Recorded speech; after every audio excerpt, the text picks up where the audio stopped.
Hey, what's up guys? I'm Theo Joe, and today I'm going to teach you an awesome trick that the cell companies definitely don't want you to know, and that is how you can trick your cell phone into giving you unlimited cell data no matter what carrier you're on, and it will also work on any cell phone that you might have, and it's so simple you probably won't even believe it until you try it yourself. In this video I'm going to explain what you need, how to do it, and why it works as well, so stay tuned, it's surprisingly easy. Now first, the most obvious question is how could this be possible? Most cell phone companies no longer offer unlimited data plans, and of course, they track how much data you're using.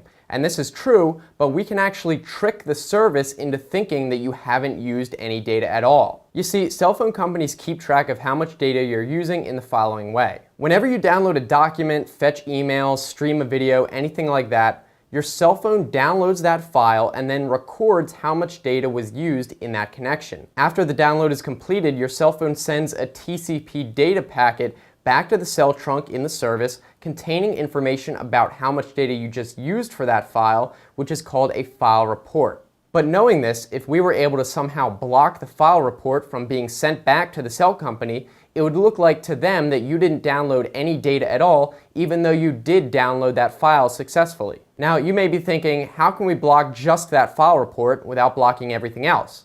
Well, it turns out that that file report is actually sent from the phone on a separate frequency that's not used by anything else. So we just need to find something that will block that single frequency, which is possible, and that's exactly what I'm going to show you today. Now, to do all this and get the unlimited data, you're only going to need three things. First of all, your cell phone, of course.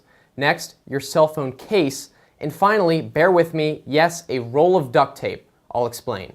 It turns out that when properly placed and configured, duct tape has the exact properties required to absorb the frequency used by the file reports, which happens to be 9.01 kilohertz. Now, I'm going to explain all the science behind this, which might get pretty technical, so if you just want to get right into the tutorial, I totally understand. You can just skip ahead past all the technical stuff. So why don't we get into some of the fun science stuff?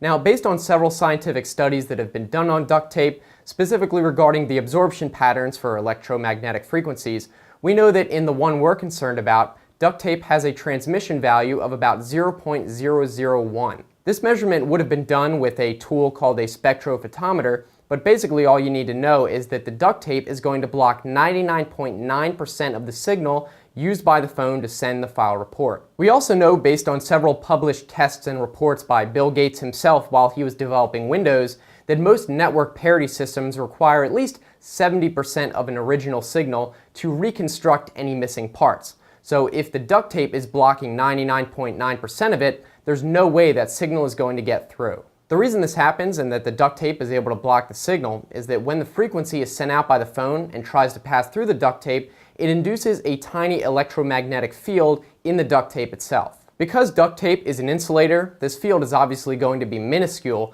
but it does create what are called eddy currents, which are essentially small electrical currents that exist within a planar material, such as a piece of tape, instead of a wire. As the phone tries to send the signal, it may detect that it's not getting through and is being blocked, which means the phone may try to send it at even higher power. But as that higher power is amplified, the eddy currents within the duct tape are also amplified, further strengthening the blocking abilities of the duct tape, so nothing gets through no matter how strong the phone broadcasts. Now, this special property that exists in the duct tape is because of the hexagonal lattice of the tape's adhesive, but we're not going to go that deep into the science today, unfortunately. The short summary is that duct tape is able to block a very small number of random frequency bands, most of them useless, but 9.01 kilohertz is one of them, and we could take advantage of that. There are actually a few other materials that are able to block the 9 kilohertz spectrum, but duct tape is by far the cheapest and the most convenient, unless, for example, you want to go out and buy some pure strips of platinum.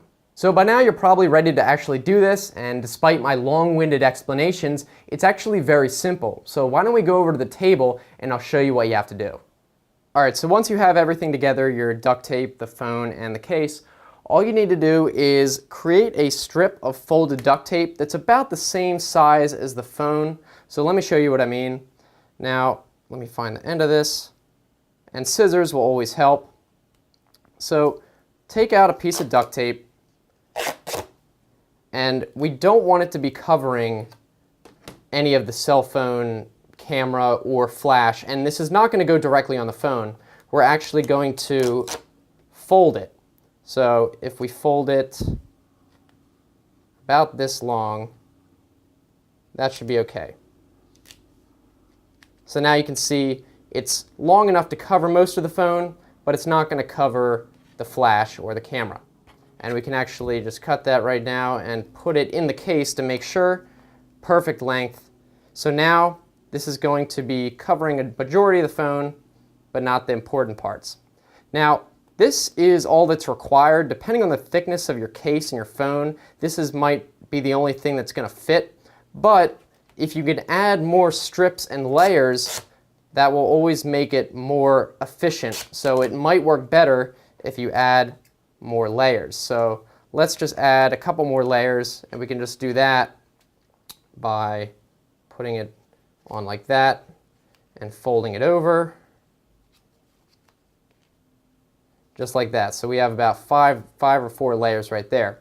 And then all you have to do is stick that in the case so it's not covering up anything, and put the phone in there. And if it's too thick, you can use less layers, but that seems to fit okay. Well, it'll work for the purpose of this video. Probably need to take off a couple layers, but you get the idea. Either way, do not attach the tape and stick it right onto the phone. It'll just make a mess that's difficult to remove, and it's not necessary. So you always want to fold it, of course. And that's all you have to do. Okay, now after that, your cell phone is no longer sending file reports to your carrier, so they don't think you're actually using any data. Now, unfortunately, there's no way to tell if this worked until your next bill comes and you can see the data usage, so don't go downloading tons and tons of gigabytes until you're sure it's working. Also keep in mind, your cell phone in the settings may still show the actual amount of data you're using, but it won't count because it's not actually being sent to the carrier to be recorded. As you can see in my cell phone bill here, it shows that I used 0 gigabytes in the past month, so there was no charge, even though in reality I actually used quite a bit of data, as you can see here in my phone settings. Finally, the best part about this trick is it's not software based, so it cannot be patched by the cell companies. The cell phone file report frequency is determined at the time the phone is manufactured. So the only way the cell service companies could fix this is if the cell manufacturers were to change the frequency going forward. And because this is such a widely adopted standard, that's probably not going to happen anytime soon. So there you have it. You can now get unlimited cell data no matter what carrier or phone you're using, and I really hope you guys found this video helpful. Let us know down in the comment section maybe what carrier you have and whether it worked for you. And also, if you found this video helpful, be sure to give it a thumbs up so I know you liked it. If you guys want to keep watching, I've got some other videos on the right-hand side. I think you'll enjoy those. You can just click those or look in the description for the same link, like if you're on a phone. And if you want to subscribe, I make new videos at least 3 times a week, so I think it should be worth it. I'm looking forward to hearing from you guys either here on YouTube or on Twitter. So thanks for watching. I will see you next time. Have a good one.